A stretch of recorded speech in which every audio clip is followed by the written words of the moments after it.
अगला प्रश्न, विशेषण विशेष्याणाम उचित मेलनम कुरुत।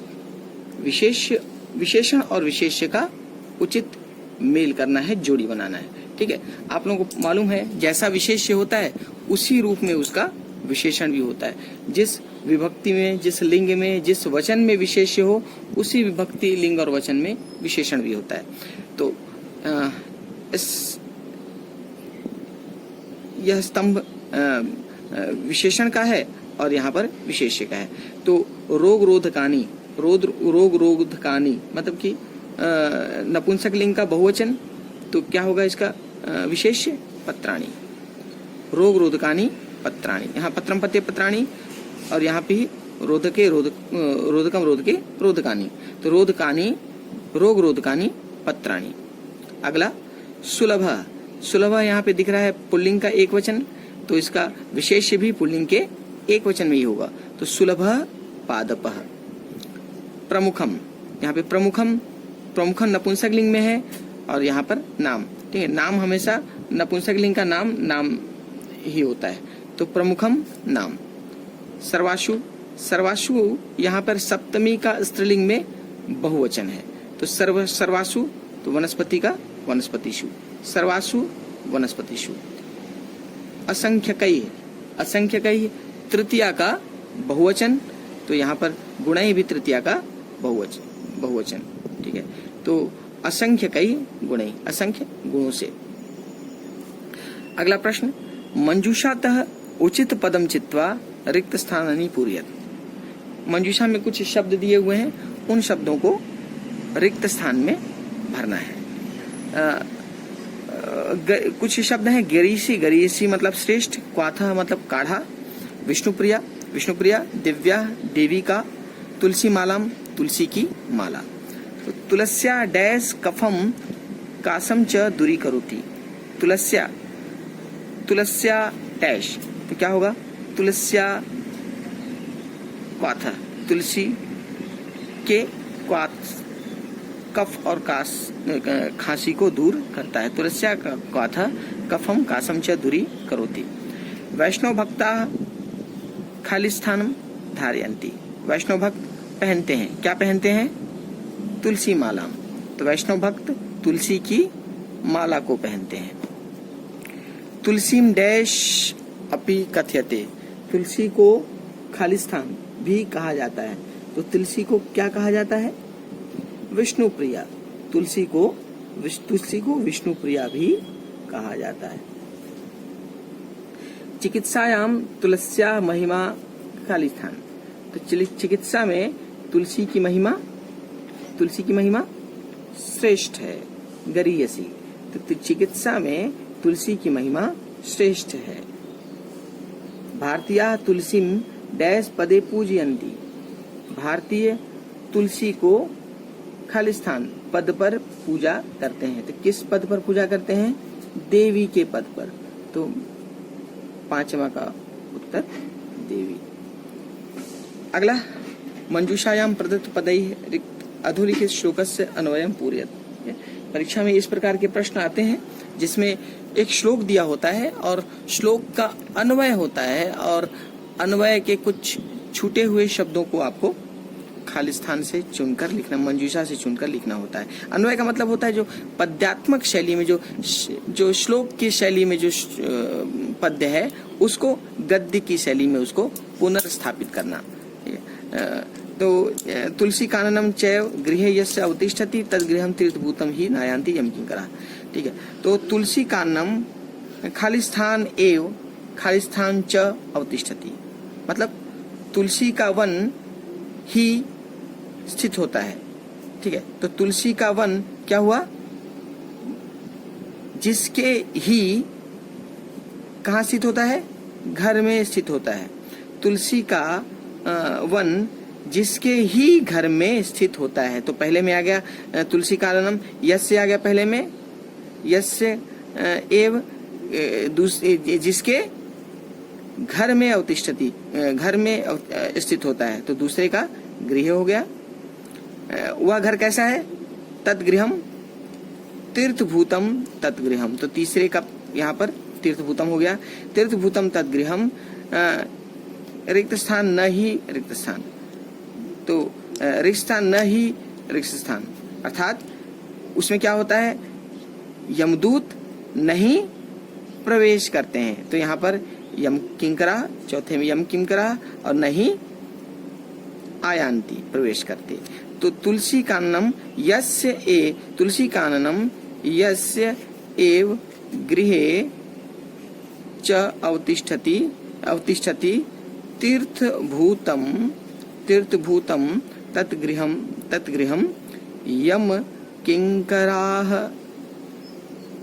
न ही आयान्ति।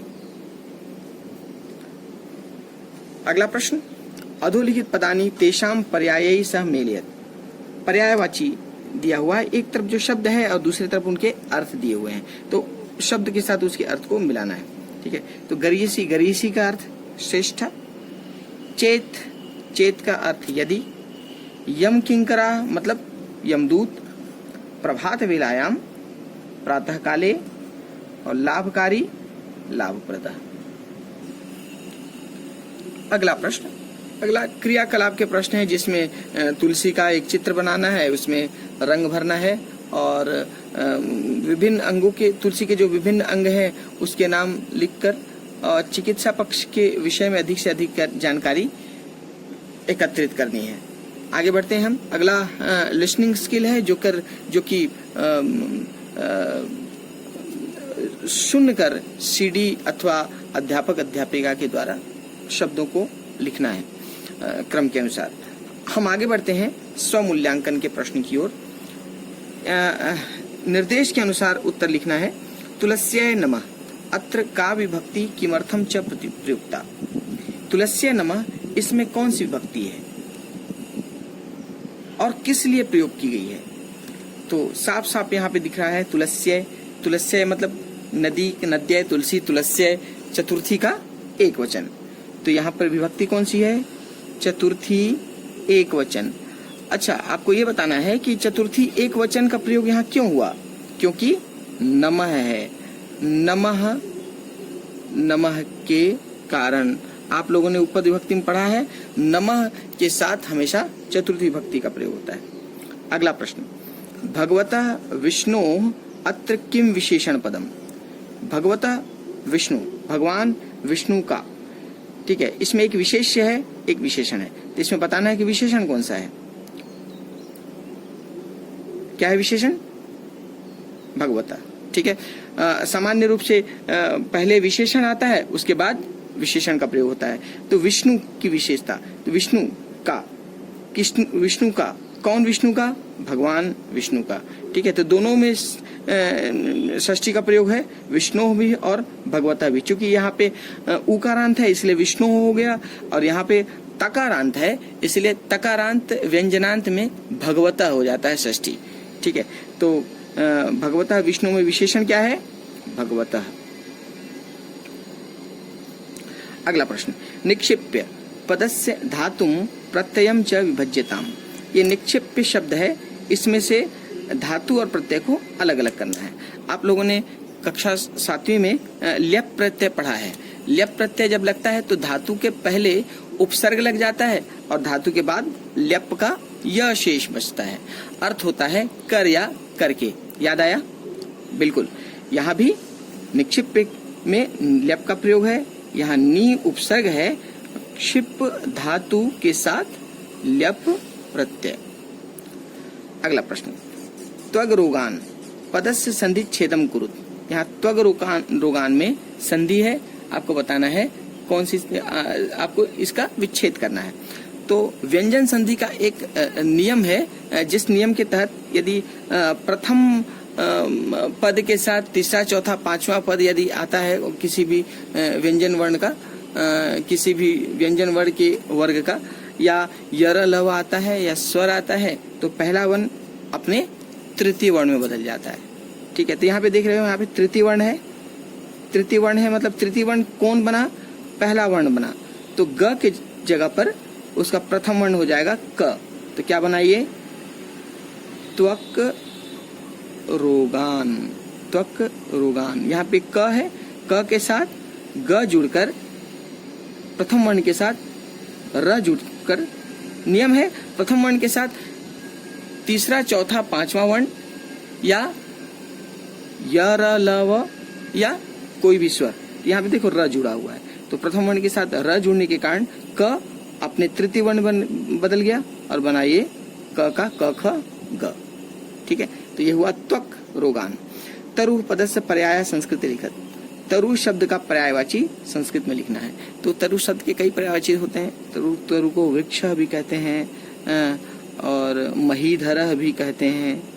महीधर, आपको कोई भी पर्यायवाची इसमें से लिखना है। इसके बाद वैल्यू बेस्ड क्वेश्चंस, मूल्य परक प्रश्न। तुलस्या पादप रोपणीया, अत्र तुलस्या रोपणम कीदृशी भावना प्रदर्शयति। तुलसी के पौधे को रोपना चाहिए। यहाँ तुलसी को रोपना कैसी भावना को प्रकट करता है? धार्मिक भावना, सद्भावना या राजनैतिक भावना? भावना क्या है? सद्भावना। ठीक है, क्योंकि तुलसी का संबंध केवल धर्म से ही नहीं है, तुलसी का संबंध चिकित्सा में भी है, लोगों के रोगों के उपचार से। ठीक है, तो यहाँ पर सद्भावना परिलक्षित होती है। पादपा किमर्थम रोपणीया रक्षणीया च। पेड़ को क्यों रोपना और रक्षा करना चाहिए? मनोरंजनाय, शुद्ध पर्यावरणाय, क्रीडनाय। मनोरंजन के लिए, शुद्ध पर्यावरण के लिए या खेलने के लिए? निश्चय ही शुद्ध पर्यावरण के लिए। जब हम पेड़ों को लगाते हैं तो हमारा पर्यावरण शुद्ध होता है। इस प्रकार यह पाठ समाप्त हुआ। धन्यवाद।